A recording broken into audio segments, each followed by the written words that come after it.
অহিংস গণঅভ্যুত্থান বাংলাদেশ ব্যানারে রাজধানীতে প্রবেশের সময় দুটি বাস আটকে দিয়েছে সাভার মডেল থানা পুলিশ। এই সময় বাসে থাকা ৫৭ জন নারী, ১৭ জন পুরুষ সহ ৬ শিশুকে থানা হেফাজতে নিয়ে জিজ্ঞাসাবাদ করা হয়। পরে ৩ জন বাদে বাকিদের মুচলেকা নিয়ে পরিবারের জিম্মায় ছেড়ে দেওয়া হয়। পুলিশ জানায়, অহিংস গণঅভ্যুত্থান বাংলাদেশ ব্যানারে দুটি বাস যোগে রাজধানীতে যাচ্ছিলেন যাত্রীরা।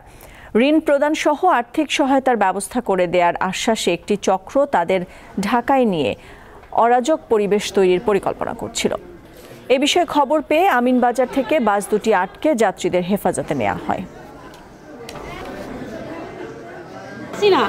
হাসিনাটা হেরকার কিছু টাকাই না, তারপরে কইছে ইনুস স্যারে তোমাকে ঋণ দিব, ঢাকায় আনছে আমাকে টাকা দেওয়ার যে ১ লাখ থেকে ১ কোটি পর্যন্ত লোন দিব, যারা অসহায় মানুষ আছে তাদের জন্য দিবে।